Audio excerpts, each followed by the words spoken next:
Welcome to Shoot Me Straight. Dave Fields, Eddie Gallagher. Today we have Jared Jessup. He is jiu-jitsu, black belt, also runs under Hoist, Gracie. No longer. I was with Hoist for about 29 years, and here just this last year, he had some updates to his network, and for pretty much strictly business reasons, I chose to go my own route to start my own network. And so just because I've got a vision for what I'm wanting to create and how I can best provide a service to the community and humanity through what I do. Yeah, for sure. So, when did you start jiu-jitsu? it was back in 1995, Okay. the end of 95 I started. I saw Hoist. So my father's friend had a buddy who had seen these UFC tapes or whatnot. Yeah, that's back in the day. Yeah, way when you back had in to the day. rent them. And he brought a tape over and gave it to my dad, and we sat at home and watched it, and I saw this little skinny Brazilian dude come in and just clean house. And at that point in time in my life, I was all about Ninja Turtles and G.I. Joes, whatever, He-Man, whatever the thing was. Heck yeah. And man, I saw him do that, and I turned to Dad. I said, "Dad, I want to be able to do that." He was like, "All right, we'll find your place." So he looked around for a long time. How old were you at this time? I was 13. Okay. And so he looked around, and he found a guy named Jason Hawkins in Paducah, Kentucky. That's where I lived. And I got hooked up with Jason, and we started. That was the closest thing to jiu-jitsu that was around at the time. It was before we got into Gracie jiu-jitsu, but he was doing more classical form of jiu-jitsu. And I got another buddy, Eli Knight, that he's Knight Jiu-Jitsu. He's another black belt, or former black belt under Hoist. And so I kind of watched him take his black belt test in classical jiu-jitsu, and I was like, that's very, very close, very similar. So I started the next day, and man, I just fell in love with it. And Because back then, especially Kentucky, there wasn't that many jiu-jitsu places. No, there's no. We were some of the first representatives for the Gracie family on this side of the nation. On this side of the nation, this side of the Mississippi or whatnot. How big were the classes? Oh man, so we started in a little in a hotel called Executive Inn, and we were upstairs, and we had these boards that were just plywood that we had some cotton and some tarp stapled together. It was before they had mats, and we just kind of pushed those together. Every time you rolled, they just spread apart, So we had a ton of carpet burn and whatnot. You just rub your face in the carpet. But we started there, and it moved downstairs, and so we ended up in this basement room behind a flood wall right next to the river. So to find us was you weren't finding us. You know what I mean? It had to be word of mouth basically. So we had, but we had a good group, guys. We trained hard. We probably fluctuated anywhere from 10 to 20 in a class usually.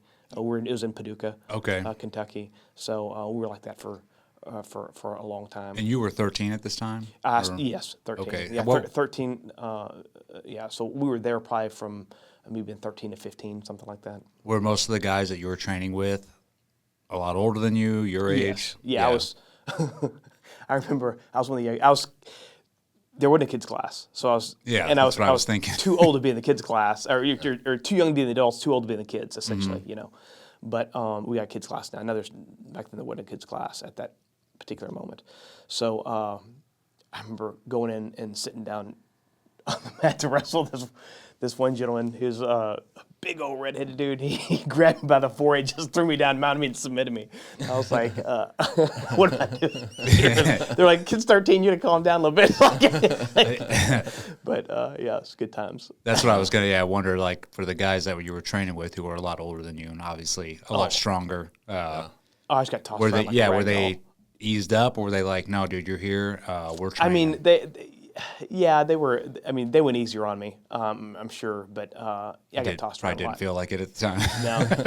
One of the fortunate thing about starting when you're really young like that is you have to learn the technical way, because everyone's going to overpower you. Yeah. So if you don't have the technical way, nothing's happening. You're just getting beat. You know.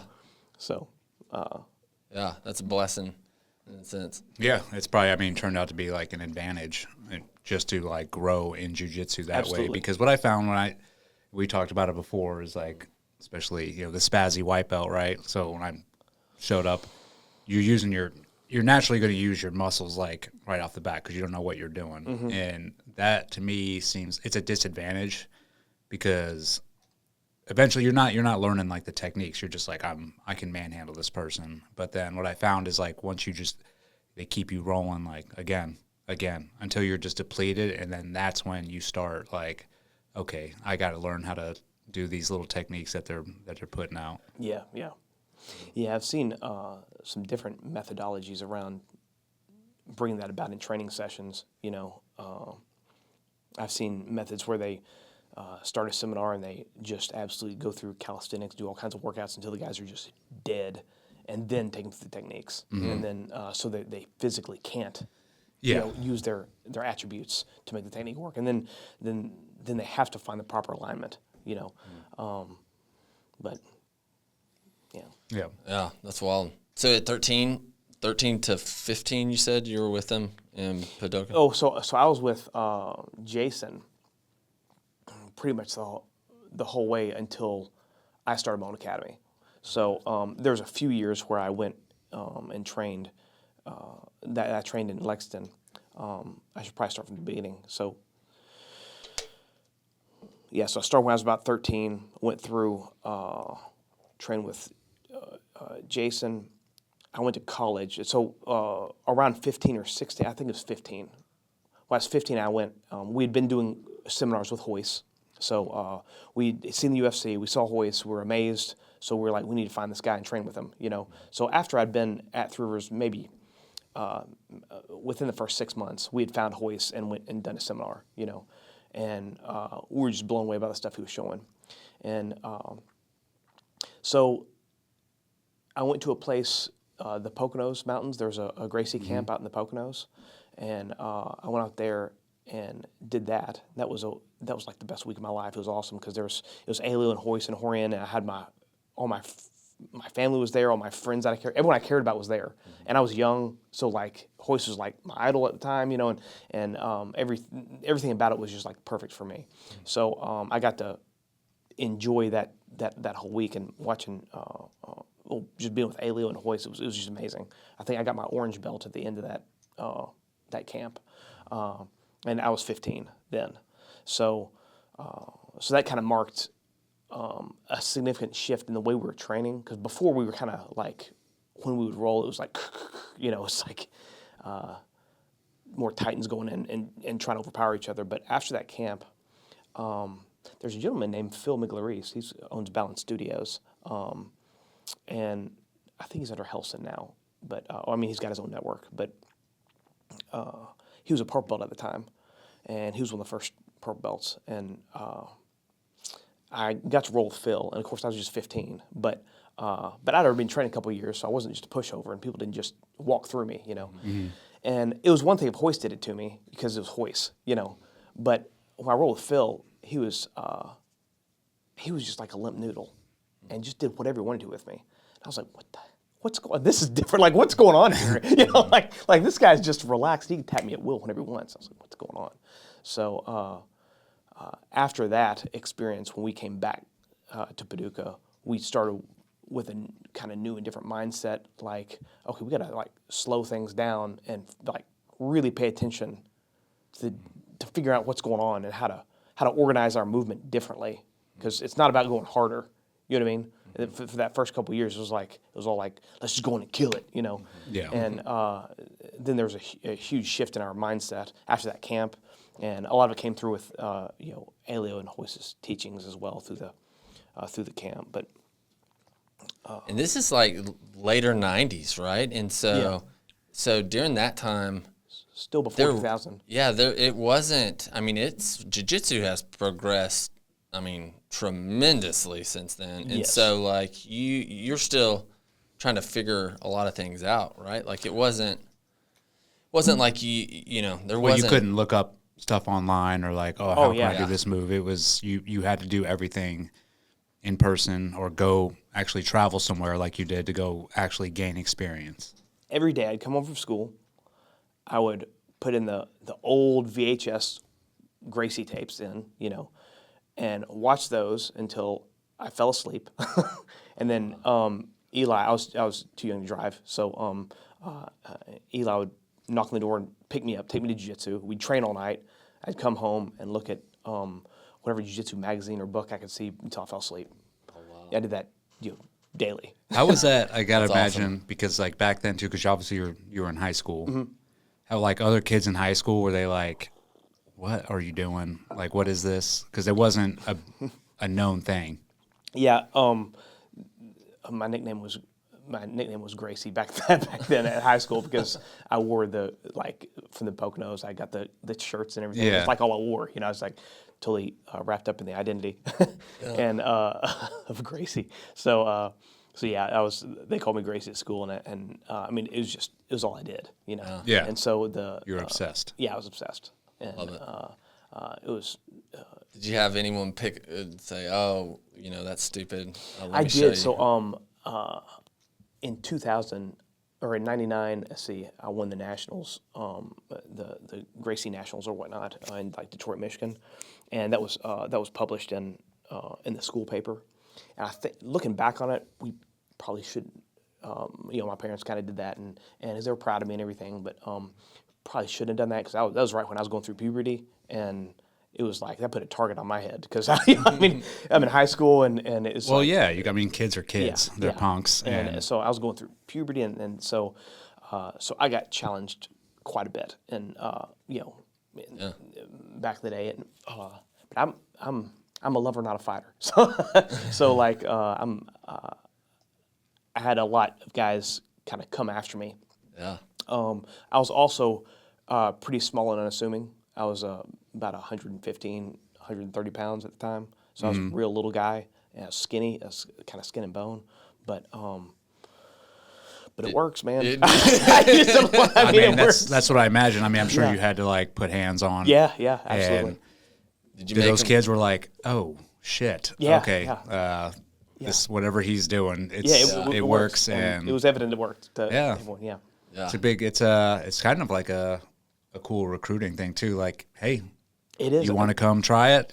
Yeah. And There are guys. One of the guys I got into an altercation with reached out to me a few years back. Was like, "Hey, man, will you train my kid?" So yeah. like absolutely. So that's really cool. Yeah. and after all those altercations, there was I don't think there was an instance where I wasn't friends afterwards.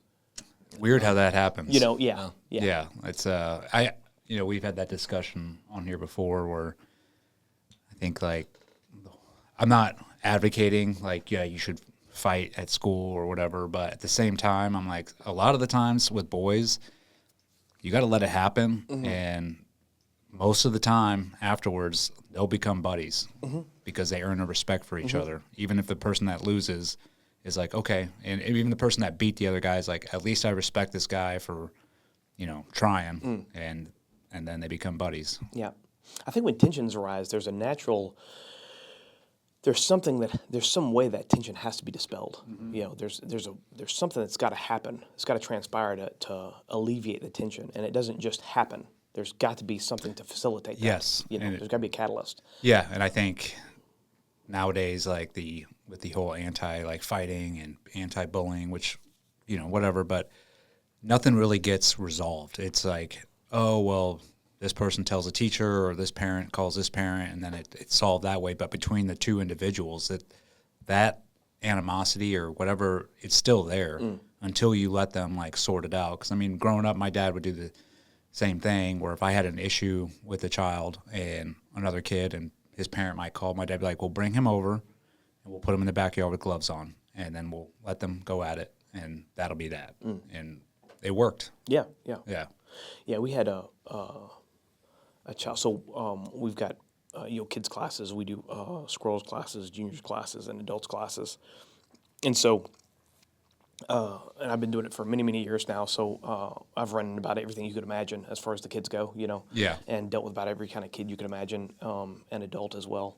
So it's common kids as they're coming up and they learn, they go through a phase of trying to figure out their place and what's the right amount, how hard do I grab someone, how do I talk to someone, can I push someone down, can I hit him, can I talk, they have to explore all that territory until they figure out their appropriate place and how to interact with other humans, and so it's interesting. The methods that we use to help get these kids through that kind of space, and so they learn how to navigate and how to build friendships appropriately, so they to alleviate that tension before it builds into something that turns into a physical altercation. So that's awesome. I had a kid last week that was having some issues at school. He's a cute little kid, bright, honest, smart, bubbly personality, and was hitting some kids at school for the first time. And he hit some kids at school for the first time? Okay. Yeah.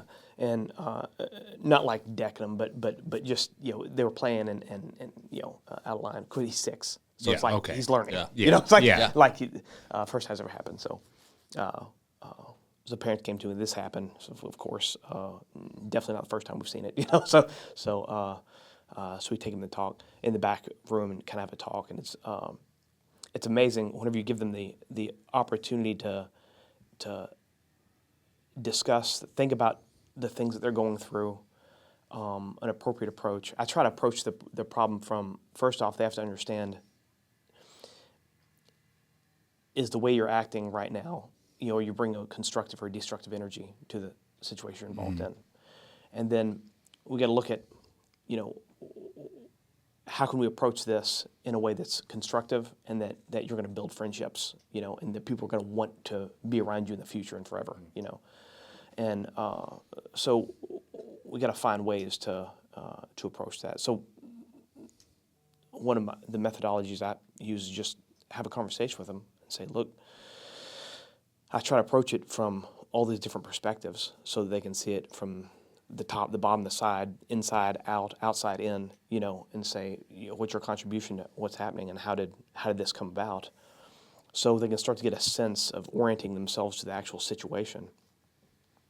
If you look at an arm bar doing the arm bar, it's one perspective, but that's not really a good full understanding of the arm bar. You need to also understand what it's like to have the arm bar done to you. That's 50%. I mean, less than 50, but that's a large percentage of the perspective right there. And so being able to shift your perspective and see it from different sides fills in the gaps. It's like if I took this bottle and I was to look at it from this angle, the fact that I'm viewing it from this vantage point highlights certain things and casts a shadow of things that I can't see because of my perspective. Yeah. And so, so oftentimes, whenever the kids run into issues, it's just shallow perspective. Yeah. They need to shift their perspective. Kind of the elephant example type deal of different. Well, that's what's great about getting kids at that age into any kind of combat sports, but especially jiu-jitsu, because it builds emotional intelligence a lot faster than, most adults who don't train, they don't have that at 40 years old. And you have this 6-year-old or 7-year-old now has just got a lesson in how do I control myself? How do I control the situation? How can I get out of the situation while still maintaining my dignity and respect, right? And it gives him a leg up on his peers, because now he's got experience handling that type situation, the frustration and whatnot, and how to overcome it, how to recognize that, oh wait, I respond that way maybe because I was seeing it from this perspective, and that's not the only perspective. Yeah. And maybe if I'm able to shift my perspective, you start getting that type of lesson at 6. It's like, man. Yeah, you're gonna have a solid human being you start at 21. Being prepared for life. It's like that's what prepares you there. Then you don't have some guy in his 20s and 30s being like, oh man, I turn red. If I see red, if I see red, it's go time. Yeah, you don't want to take me there, buddy. Yeah. And you're just like, dude, you have no idea. There's people out here that are, you never know it either, that are absolute killers. Yeah, it's a concealed carried weapon. Oh my Lord. Yeah. Dude, and if you never rolled with someone that, just purple belt or higher, or even blue belt, or higher, and first time you don't know that perspective. Yeah. And then you learn, you're like, oh my gosh, like I could do nothing. Yeah. Yeah. Yeah, it's a great tool. For me, jiu-jitsu's, it's a second language. I think for me, I was not books. I was not good at book smarts. Did poorly in school. My attention was just all over the place. I was not a school book type of learning kid. Yeah. It just didn't fit. Same. That's why jiu-jitsu, man. When I found it, I was like, oh, this is me. Like this fits with me. I can do this, and I enjoyed it. And I always liked things that weren't team because I didn't like. I didn't like the feeling of letting other people down based off my action. You know what I mean? And in a team sport, that happened to me quite a bit. So I gravitated more towards things like chess or like magic or not the card game, but like actual magic tricks and stuff, or jiu-jitsu, or the things that I could do that I was kind of in control of myself, that I could, if I messed up, I could just keep working on it. I didn't let my team down, Yeah, or the only person to blame is yourself. Yeah. There was a comfort in that for me because I could always go back to the drawing board and improve, Yeah. I think that's a huge life lesson, though, as well, because, that's why I got my son into wrestling. Because, he grew up playing soccer and teams. So did I, but I was like, what I saw is, especially when the kids are little, when they lose a game or whatever, it's they're pointing fingers at each other and, putting the blame like, oh, this person didn't do this and blah, blah, blah. It's never like it was very hard to find a kid that would be like, no, what did I do to cause us to lose, right? It was because they have so many other individuals there that they can put the blame on. And I was like, you won't find that in wrestling or jiu-jitsu, and that's why I put them in there, because it's like everything's on you. Like all the pressure is on you, and it's a lot. Yeah. But at the end of the day, and his first season he lost. He got creamed. But and he would lose, and my wife, we'd go to these wrestling matches, and she's like, I've never seen so much crying. Like, and I told her, I was like, it's because these kids have no one else to blame. They know everything is on them, but as long as they keep getting back on that mat each and every time, I was like, I don't care. And I told my son, I don't care how much you lose.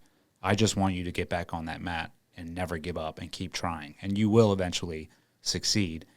And once he did, this, the light bulb came on, and he was like, oh, I can do this. But that is, to me, I'm like, he grew 10 years in a matter of a season. Yeah.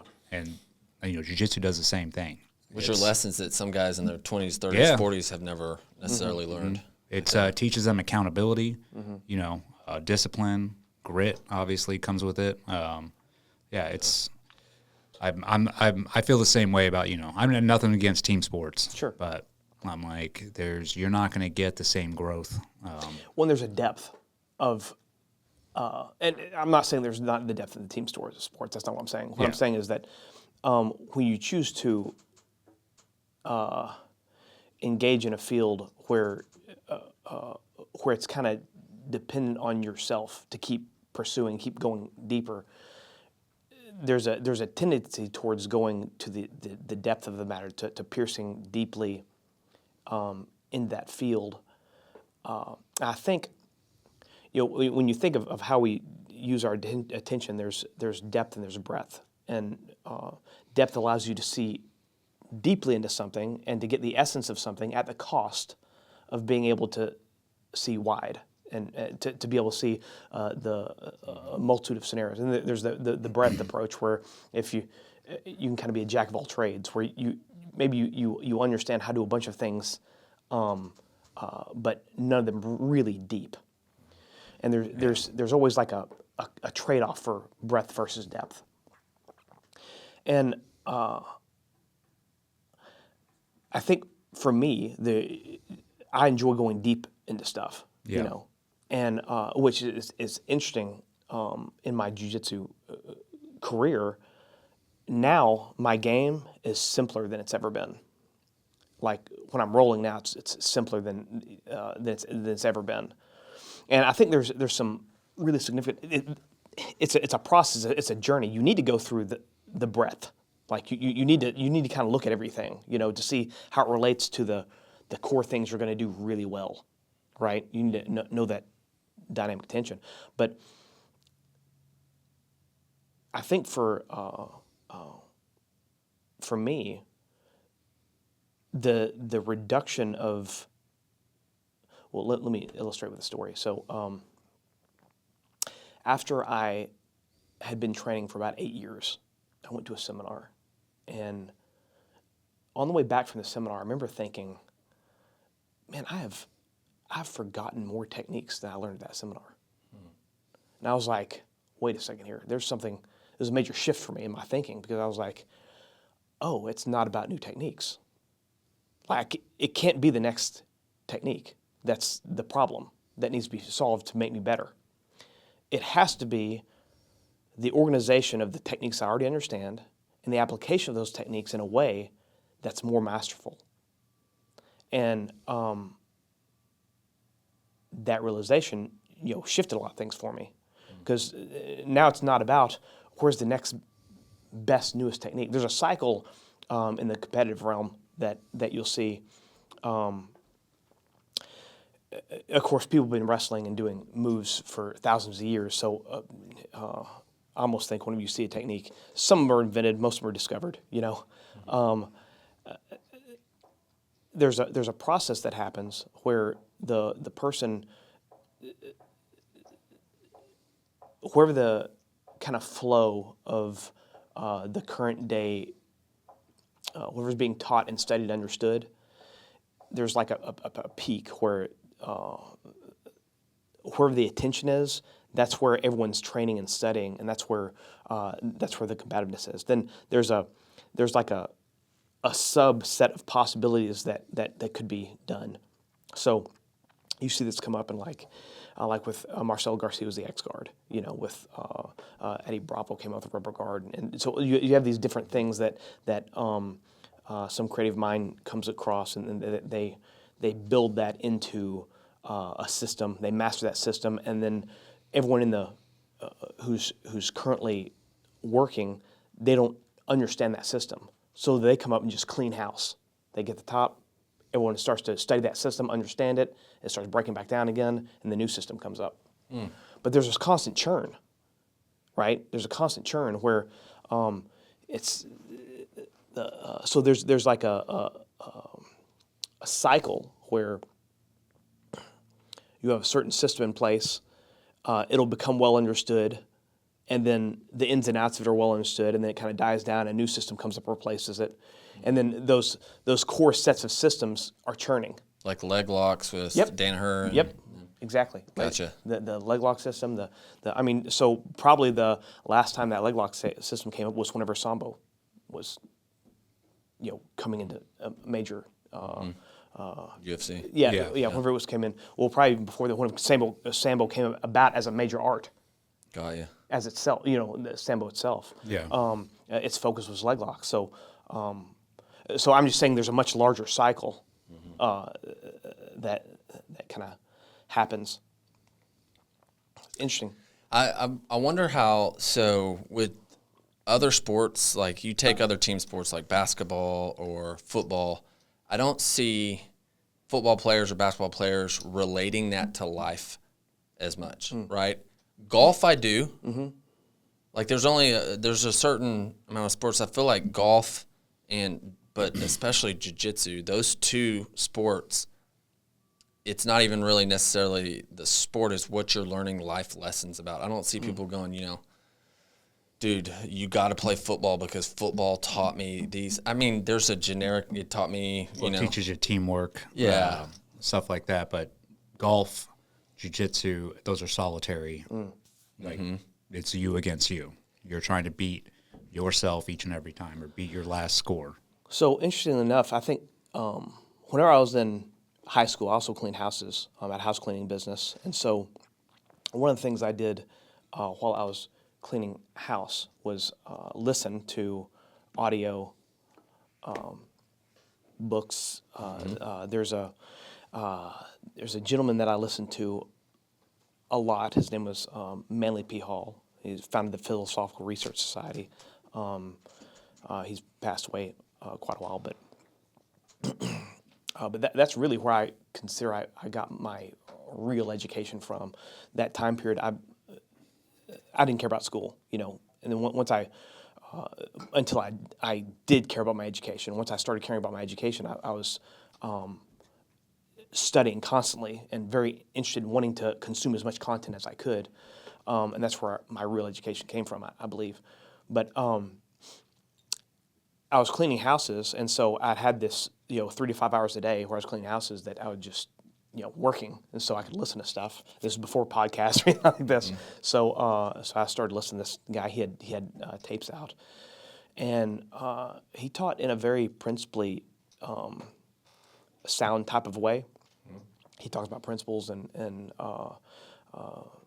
how to look for these things, these undercurrents in life and in the way the universe works. And so I was studying that at the same time I was studying jiu-jitsu. And when I got into college, I started having these epiphanies because, like I said, jiu-jitsu is second language for me. Like when I see things, I see things in terms of jiu-jitsu. I think jiu-jitsu is a study of relationships, right? It's a study of how it's a concrete form of how relationships interact and what you can expect in your interactions in the universe. And in college, as I was studying these different fields, and I love to study, one of the things I noticed is in each field of study, one of the things you start out with they'll cover like the principles of the field.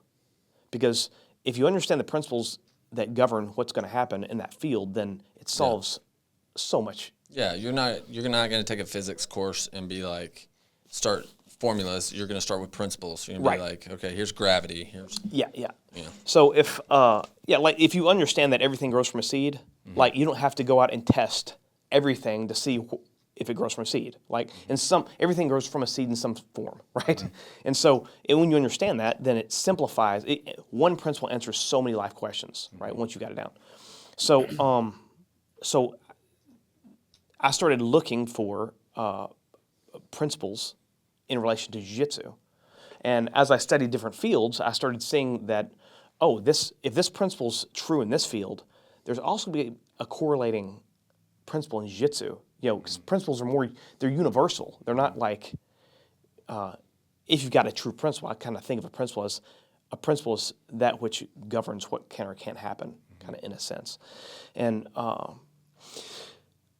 so I started looking for these principles, and I came out with I consider that kind of my life's work. I've got a set of principles, a principle system, a principle approach to studying and understanding jiu-jitsu.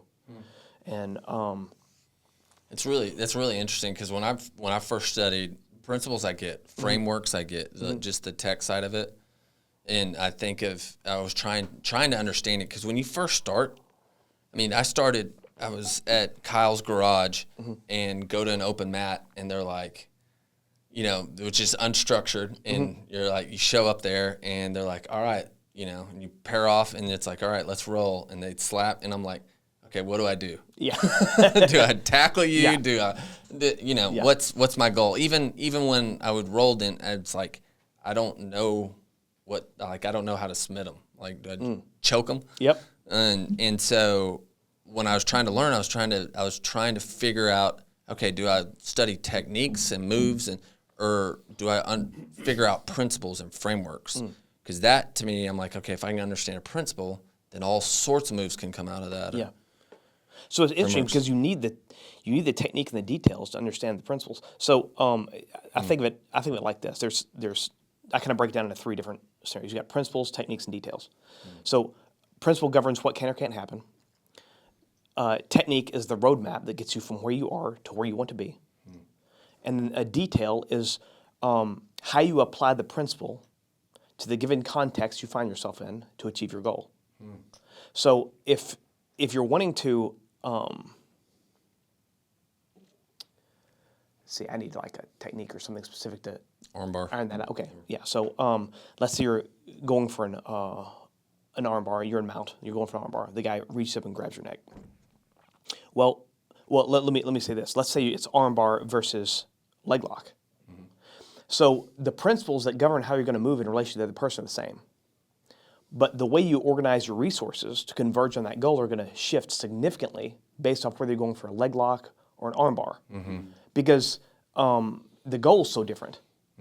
The trajectory of your pathways alters significantly based off whether you're going for armbar or leg lock, right? Because the whole position's got to shift. So now, as you move towards your goal, the opponent's obviously going to be doing whatever they can to throw a wrench in. So that's why whenever you train the theory of a technique, right? When you train in class and you train like theoretical technique, you go through the drills of the motions of doing a technique in the class. Like that's an archetypal pathway.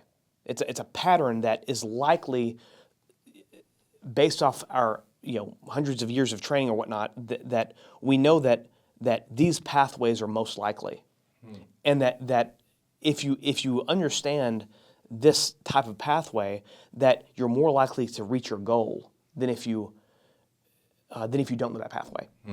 And so the pathway isn't like this is how it's going to work every time. In fact, it's almost never going to work that way, because he's going to be throwing wrenches at you, right? As you get a step in the technique, he's immediately going to throw a curveball in. So you've got to be able to adapt and adjust and stay on course to still hit your goal. Now, to adapt and adjust, you have to use the principle to modify your inputs, right? So that you can converge on your goal while cooperating with the energies that are being thrown at you. That's the whole art, right? So it's interesting stuff. Yeah. Yeah, I mean, what I'm getting is, you're coming up with a system so people can sort of ingest how to perform the basics or get the foundation of jiu-jitsu and then obviously further those down the line. But you can't really further those down the line until you understand the principles and the foundations. And so here's the interesting, it's kind of like getting a credit card. Like if you want to get a credit card, you got to have credit. But you don't have credit to get a credit card, right? so it's kind of a catch-22. So it's almost like in jiu-jitsu, you need techniques. Like you have to have something to work with. I usually don't start teaching. I teach principles from white to blue, but I don't. But they're all just in with the conversation about the technique. I don't teach principles as a standalone until after blue, because you need a language through which to understand the principle. Because the principle is an aloof, kind of lofty concept, right? It's like spinal line or yeah. So the structure I've got for principles are 0, which is center of mass, 1's alignment, 2's opposite symmetry, 3's a triangular base, 4's slots, 5's the 5 points control, 6's directions, 7's wedges, 8's structure, 9's leverage, 10's connection. And so that's actually 11 principles right there. Originally I started with 42, and I distilled it down to those 11. Because there's kind of some overlap. So, but with each one of those, each principle is almost like a sense. Like if I ask you to tell me what color the number 7 smells like, it doesn't make sense, right? Because those are different senses that we're using to perceive. So it's almost like if the same kind of true with the principles. If you're able to see something through the lens of a given principle, it gives you a perspective on a situation, a dimension. Yeah, but if you try to tell me that as a white belt, right? If you're like center mass, well, you're already drinking through a fire hose. You're yeah, like, I'm not gonna when you intake all these principles. Yeah, you don't really understand it because it's like 5 points of control. Take that one. I call them the 5 boroughs, right? Like Okay, you got boom, boom, boom, boom, boom, and you're like, okay, so how do I take their back, or how do I keep them in this position, or you're done. You don't have a language to speak it, Yes. so to speak, and you for sure don't have a feel of it. Yeah. If you haven't done that some. In fact, right? it can be more confusing. Yeah. If it's not laid out in the right way, right? That's why take them white to blue first, because they need that that language to understand. So why do we train techniques? We train techniques because it's the connective tissue between how you apply your resources in the moment, given a certain context, and then understanding the principle that governs what can or can't happen. Right? So. Like I said, if you look at the principle governs what can or can't happen. But there's a lot of things that could or couldn't happen, especially in relation to where you sit and what your goal is. So as soon as you shift where you sit or where the goal is, the way everything comes together is going to be completely different. When you if you're teaching, an annoying thing for many instructors could be what if questions. yeah, Because the what if question changes one of two things. It changes where you are or what the goal is. Right? And by changing those two things, you shift dynamically everything. yeah. So so all you have to do is put one little what if in, and it changes the entire context of the situation, which then changes the way everything relates to one another. So and as an instructor trying to explain that, you're like, Well, I can kind of relate because I teach close quarters combat, to law enforcement and other DoD elements, and in the SEAL teams, that is what we primarily focus on is house clearance, room clearance, and it's very dynamic and gets very complex and complicated. But we all start off at the baseline level, and there are certain rules that we follow in CQC. Like once you're inside a structure, there's 4 or 5 rules. It's like, hey, you follow these rules and everything will be it will shape out okay, no matter what is thrown at you. But then if because I'll have people come like, well, I want to do this and this. And it's like, well, you can't do any of that until we practice just entering the room over and over and knowing where your position is at in the room, when to read and react. And it's funny you said that, because then people are like, well, what if this happens? And what if that? And I'm like, and you have to bring it back down, okay. And sometimes I'll, entertain the what if. A lot of the times I'm like, don't worry about that, but I'm like, okay, let's just say, a pink elephant walks in, the right door over there. If you stick to these fundamentals and do not, start freaking out and going every which way, I'm like, you can accomplish anything that comes into this room safely, mitigating risk to yourselves and able to take out the enemy. But you will not be able to do that unless you completely understand the principles and the foundation of CQC. And that's where I'm relating to what you're putting out. It's you have to know the principles and foundations before you can become a ninja, or further on. So what is it that one of the things I'm wanting to do? So I'm creating systems, for jiu-jitsu and whatnot, that are my best way of articulating how you can perform effectively and efficiently in a situation. And so what is it that we're looking for when we're creating a system in jiu-jitsu? I don't want more techniques. I want less techniques. What I want is the least amount of goals, right? So submissions or whatnot. I want the least amount of kind of movement, because that's going to increase efficiency. And efficiency as a if you think of efficiency as kind of like a constant pursuit. It's a constant pursuit in jiu-jitsu, but also in life, because efficiency requires greater precision. It requires a higher quality of understanding, of movement, of placement, all that stuff. And so So it's not it's not quantitative. It's qualitative. It's a shift in quality, and so qualia. So okay, I started off on a tangent. What was I talking about before? I was just talking about we're in a system, an energy system. Yeah. So sorry. Oh, you're Squirrel.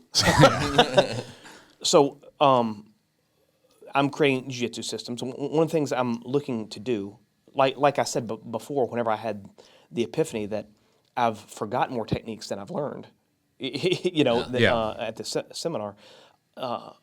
So now I'm trying to find, and for the last several years I've been trying to find, okay, how do I operate in spaces where, let's take side control for example. So if I'm in side control, I want to be moving the least amount possible while providing myself the maximum amount of opportunity. If you think of a technique as being as covering a certain area, techniques overlap, right?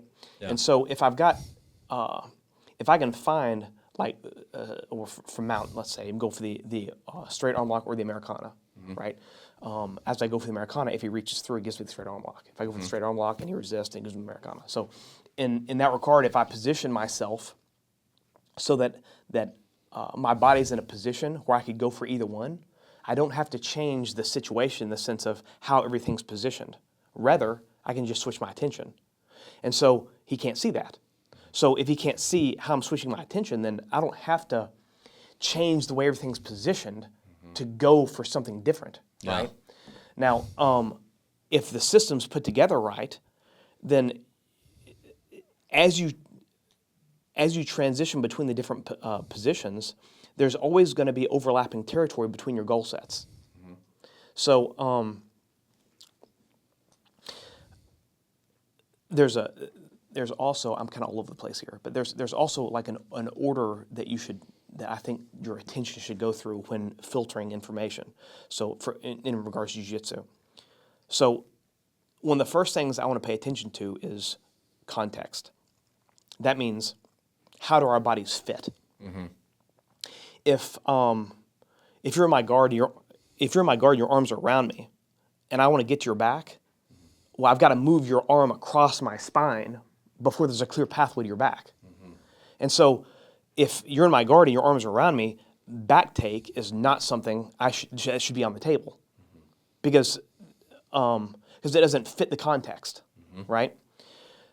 Okay, so your system should be set up so that the context dictates to you what's available, what goal set's available and what's not available. 100%. And then you're responding to the situation based off what's appropriate and what the universe is giving you, rather than what you will to happen, right? Yeah. Okay, so that's the first. Second, weight distribution. The weight distribution is the physics of the situation. So whatever's heavy is pinned, and whatever's light is mobile. And so if something's heavy and pinned by the weight, then to try to move it, you have to change a bunch of physics, right, to make that happen. So so you don't want to fight that. You want to fight physics, right? That's a losing battle. So especially if you're rolling with Eddie, he's got that down. That's the one thing I got down. Yeah. So I want to have a system that allows me to cooperate with the physics, and that based off the weight distribution, I can understand where to go and what to do, right? So that's kind of the second filter. And then the third is the energy. So dynamically, what's the energy doing? So I'm kind of cooperating with that energy and yielding to it rather than combating it. So when I'm putting a system together, those are the things I'm looking for, right? How do I make the system as simple, as elegant as possible, that requires less movement, greater efficiency, fewer goals, fewer techniques, with maximum overlapping territories, so that so I don't have to switch the position, I can switch my attention.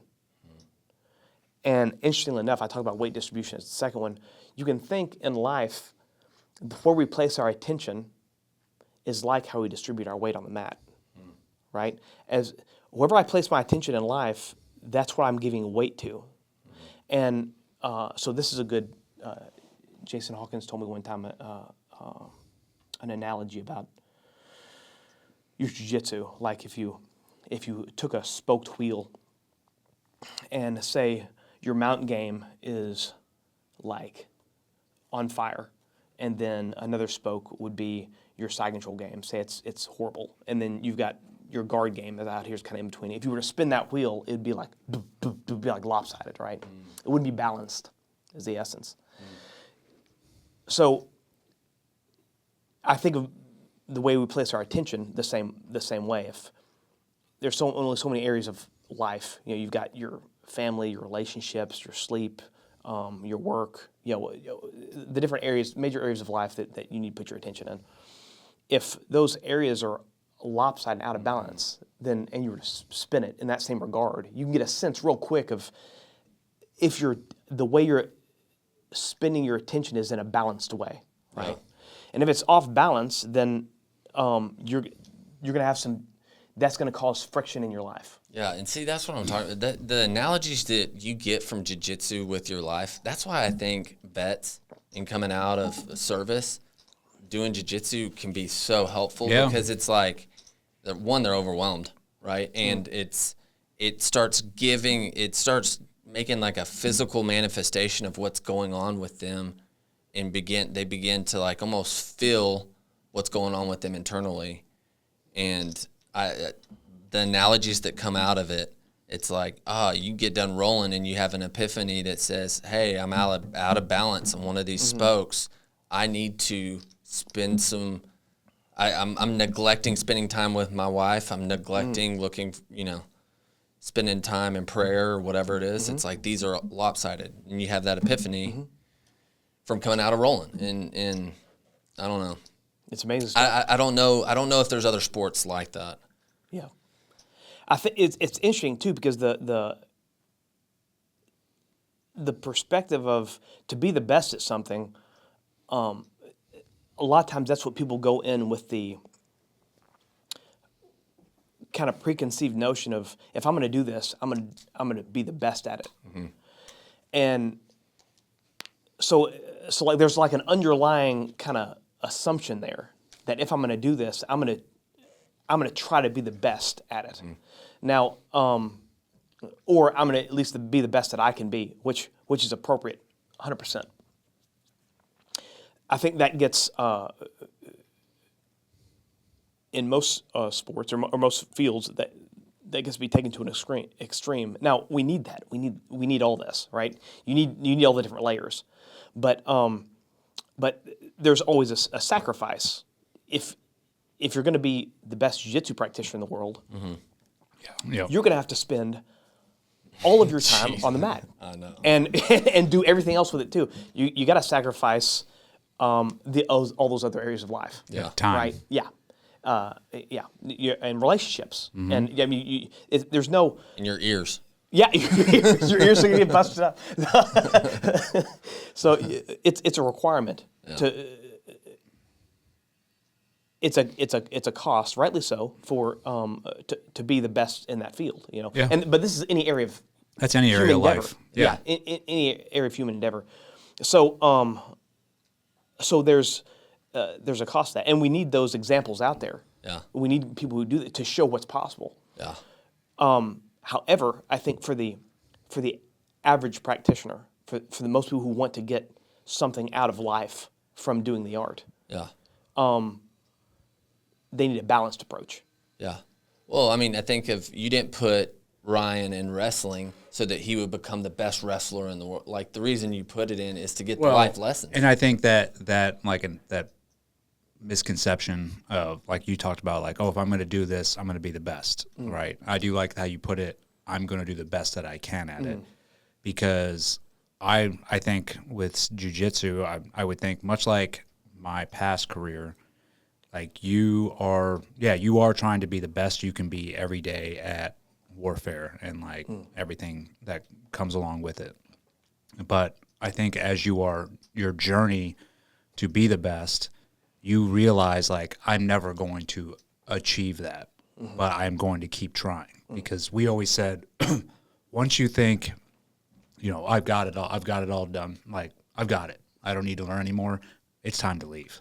Like, and you're done. Like and I would probably think the same thing as jiu-jitsu. Like, take Gordon Ryan for example. Obviously, he's the number one dude, right? But I'm sure that guy he's not stopping training. He's not stopping going every day because he knows the second he stops training or trying to achieve the next level, someone's going to overtake him. Yeah. And I think that's the beauty of it too, though. It just keeps you. He's got a whole gym trying to overtake him.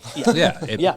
But it's one of those things that keeps you at the top of your game or trying to be at the top of your game, which then translates over into life as well. Yeah. You can translate that into everything else that you're doing. I mean, there's a lot of controversy about the ranking system in jiu-jitsu. Craig Jones just came out with something about how it's a marketing ploy. I disagree wholeheartedly with that. And there's a few reasons why. I think, in this system, the 10th degree on the red belt was kind of reserved for Elio because he was the founder. But I think that's kind of the surface layer. There's a deeper reason, I think, that things like that manifest in that way. We're aiming at something that's unachievable. Yeah. Right? Mm-hmm. We're in a pursuit. It's like you don't beat golf. You play golf. You get better. And hopefully you keep refining your game forever, And jiu-jitsu is the same way. You don't beat jiu-jitsu. No one wins, Yeah. In fact, I believe whenever you put someone down and I roll with them, when I have a match, what the person is offering to me is a reflection of my own understanding, and they're gonna offer me a perspective on my own understanding that I might not get otherwise, and that's the beautiful part of it, right? Because if I'm just to sit in a room by myself and think, well, what would I do in this situation, right? I'm limited by my own ability to shift my own perspective.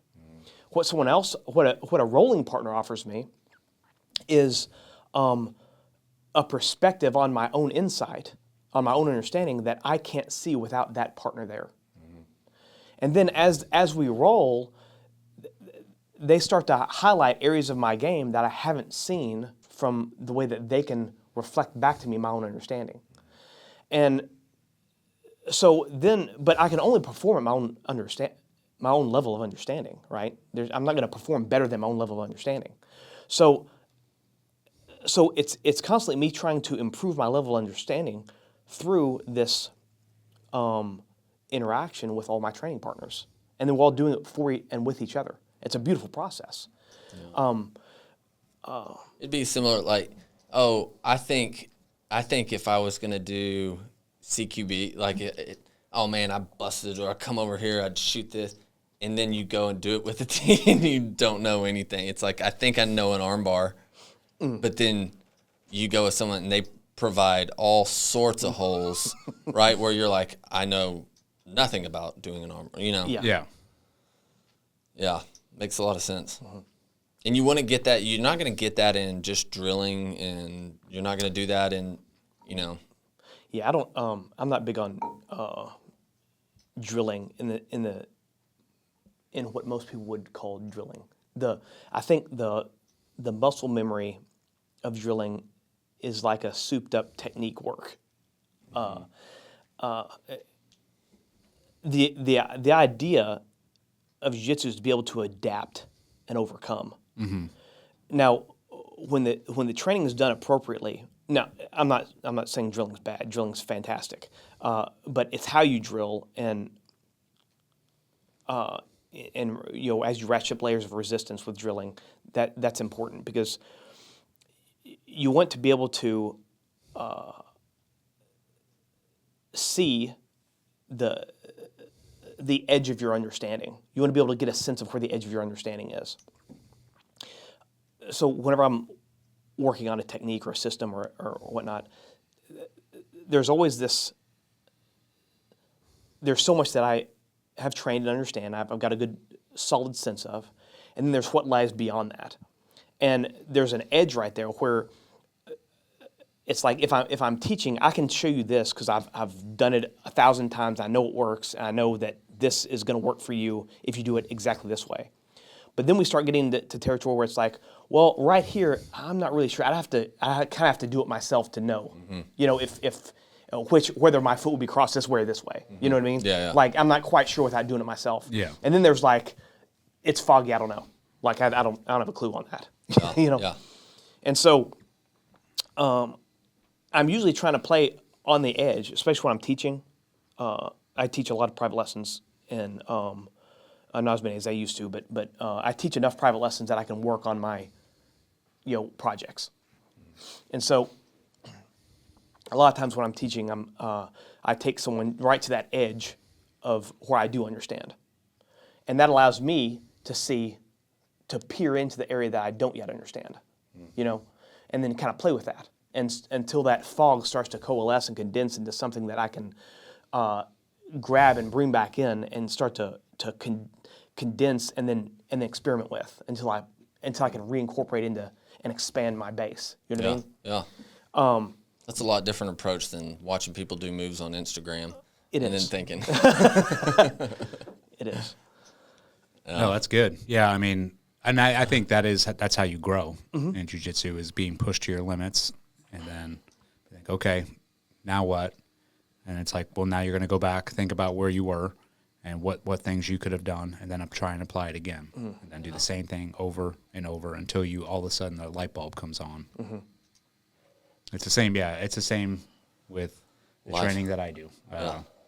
You push people to their limit, and you're like, and then you'll see, we call it hat firing in the house. Oh, what do you call it? Hat firing. Hat firing? Yeah, like we'll throw complex problems in a room, all sorts of issues going on, and you'll see just like, beep, they're just like looking around, they're lost because we've thrown so many problems at them. And then we're like, all right, stop here, explain what happened, like, hey, boom, boom, boom, now let's try it again. And then just keep putting them through those different scenarios. It's, it's a stress inducer, but it really does help them understand the concepts a lot more, and then they can start moving on. But you have to go through those stress inducers in order to get better each time. Yeah. Would you, here's a question I have for you. Before you compete or have a match or even roll, what goes through your mind of, okay, just because you can't think through lots of heavy concepts and all that stuff when you're in the moment. Are there certain key things that you're are they principles, or is spinal line? Or is it just letting your body go now? Because at this point, it's feeling and responding appropriately. So a lot of times I hear the people say that a black belt is able to see 7 moves ahead and do the kind of almost pre-plan and set someone up and catch them. And while it's true they probably could do that, or that they can do that, it's not actually what's happening. What's happening is the upper belt's able to take the inputs, the information they're presented with, and respond with a greater prudence, with a greater accuracy to that situation, and have the right answer in that moment better than the opponent. Yeah. So it's not a pre-planning. It's a responsiveness. It's being able to, as a central coordinating unit, take the input and output something that's precise and exact and deliberate and necessary for the moment. Yeah. And that kind of goes back to the whole thing I was talking about with the principle, technique, detail, because that's why I said that the techniques, if you imagine jiu-jitsu as this big invisible tree, when you study so if we look at the roadmaps, you've got the principles that govern what can or can't happen. You've got the goal set that you're trying to achieve. So whether that's whatever submission, and you've got like the path that someone needs to take. Essentially, starting out, they need to manage distance, neutralize strikes, achieve the clinch, execute the takedown, get to a dominant position, submit. Right. So now when we train in class, we take or is one of the ways we do it. You take whatever subsection is there. You pick a start point, you pick an end point, and that's your technique, right? So what you're likely to run into in that, and then we've got this archetypal pattern that we're gonna theorize about, and then you go and test that, and you focus your sparring or your drilling or whatever, so you can recreate that with some resistance until you start becoming competent with it. So so through that whole process, I'm developing my ability to be able to see kind of.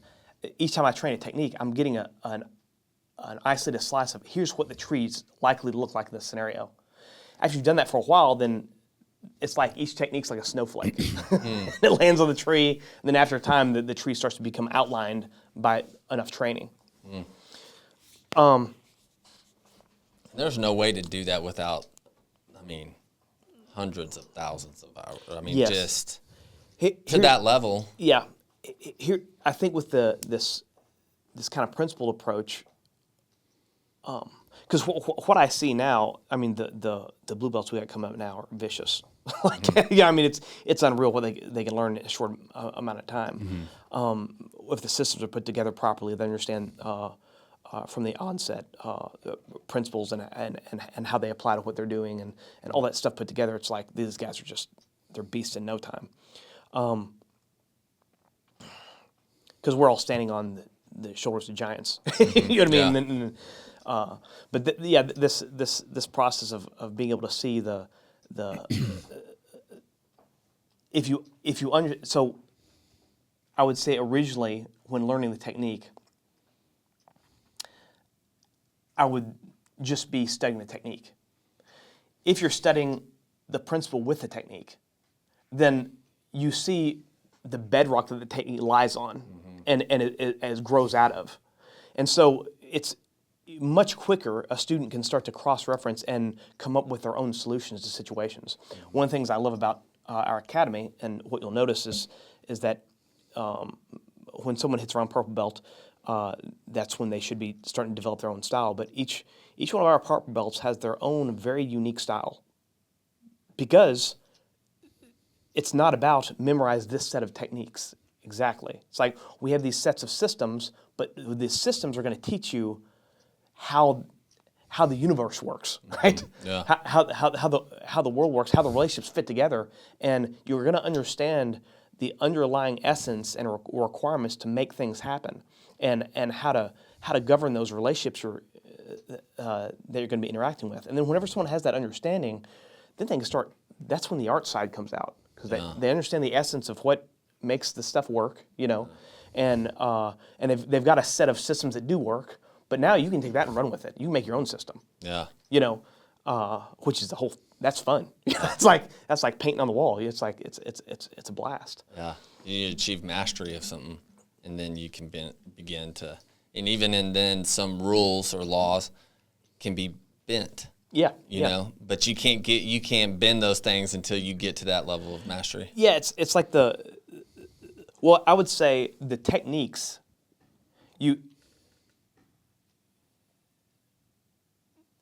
the principles won't be bent.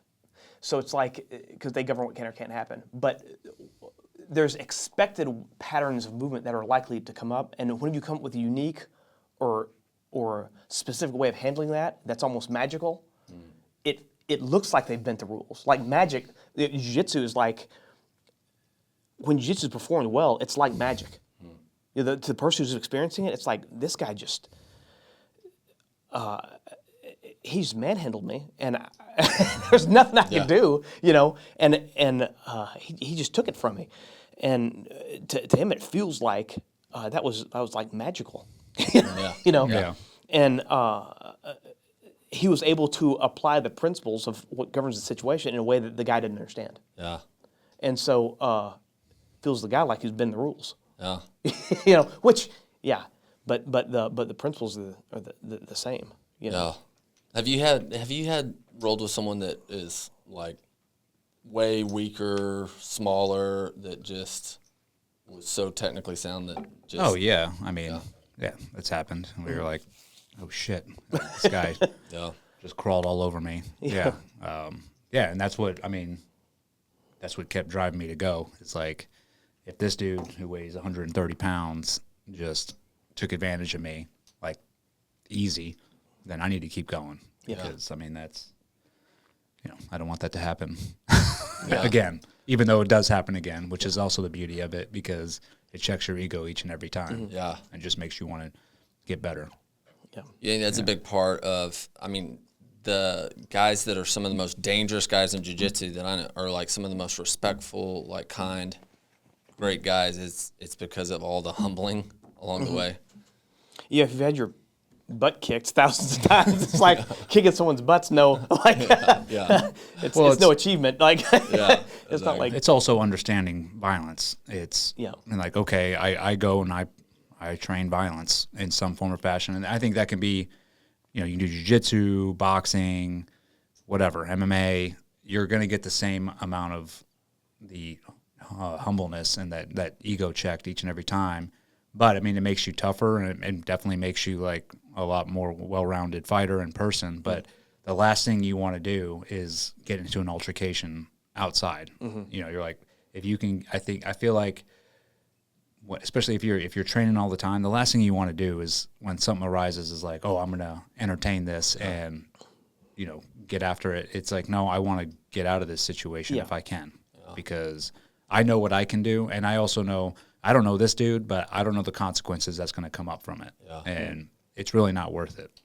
So, I mean, I think, that's what combat sports does. And I think that's why it's great to get young kids involved as early as possible because it gives them a better understanding of like, okay, this is what I can do, but also this is what can happen to me and when there's no rules. And so, I think it's... Yeah, I think it comes from that deep understanding, too, of the when you study relationships, the interconnectedness of everything and how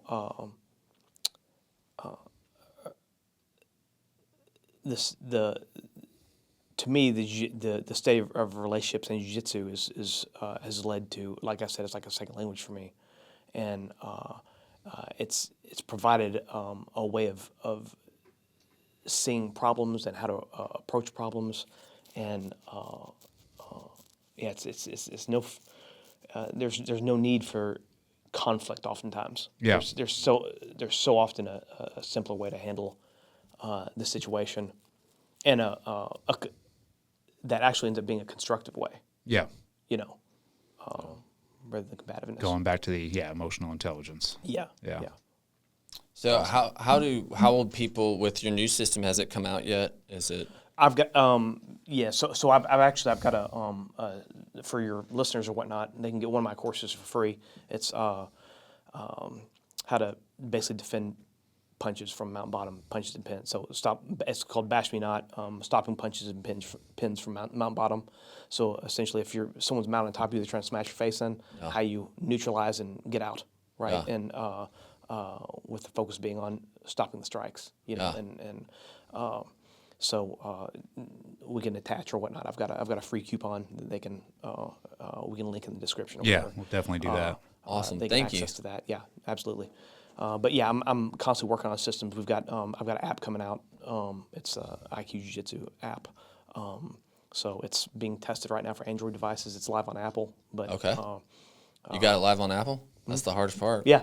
So it's live on Apple. Still being tested on Android. It might be done as of today. I'm not sure. I've got to double check my emails on that. But it should be coming out soon. Okay. We'll put a link to that in the description as well. Absolutely. Awesome. Yeah. Then I've got my academy is IQ Jiu-Jitsu Academy, and so where's that located? It's in Benton, Illinois, is the headquarters. Okay. We've also got one in North Carolina.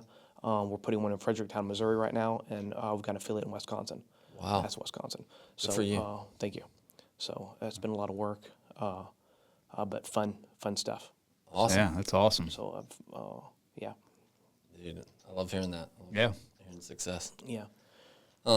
Okay, so we'll put a link to that as well. Like we'll put links to all this down in our description for you. And thank you so much for giving them a free. Absolutely.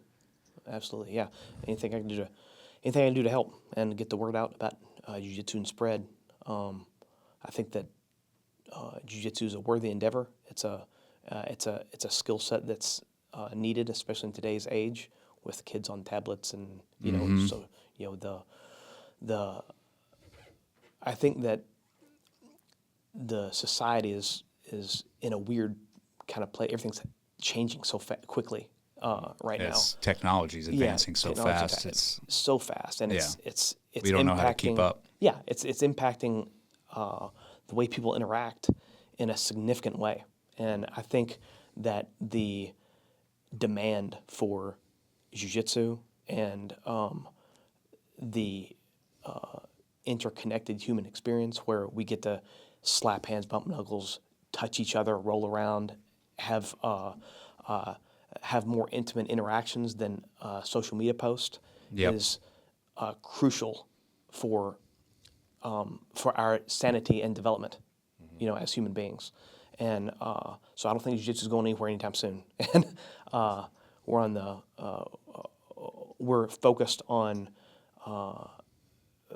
building a business and community where we can be a valuable resource for the communities we're part of. And I'm so happy to be on that journey. Yeah, that's awesome. And like you said, much needed nowadays. Oh, absolutely. Yeah. Especially for our youth, because I'm raising kids. So is Dave, and it's how many kids you got? I have 3. 3. Me too. Yeah. Their youngest is 15, and then so I have one at the house left, but it's a battle. Battling the technology nowadays and everything that they have and at their fingertips, and trying to get them out and like you said, interact with people, grab, put hands on each other, train. Once you get them to go do that, then they start understanding. But it's that pulling them away from the technology is the hard part. Yeah, I got a daughter who's 15. My son's 7. Core's my middle one. Bryn's the oldest, and then Kaysen's the youngest. He's 3. And having children's a wonderful thing. It's a blessing. It is. And I was asking Walmart the other day. Some kids came up and they said they were asking what if there's one thing like that's. They ask in high school, is life better now or was it better in high school? Or why is it, why is life not as good now as it was in high school? Is kind of how they framed it. And I was like, man, life's better for me. like it's only gotten better as years have gone on. Yeah. And they said, what's one reason why? And I was like, kids. Yeah. Kids is one of the main reasons. Like it's kids are a great thing. Perspective and mindset as well. Yeah. And then having them in the jiu-jitsu is fun, and I enjoy it's fun. It's life's good. Awesome. That's awesome, man. That's good to hear. Yeah. Awesome. Well, thank you for coming on. And we'll leave all those links in the description and ask our listeners to go get your course. And thank you again for offering it for free. Absolutely. Yeah, brother. Yep. And thank you for coming on, man. Yeah, I it was appreciate great the conversation. time, and I appreciate you guys doing a good thing here. Awesome. All right. Out.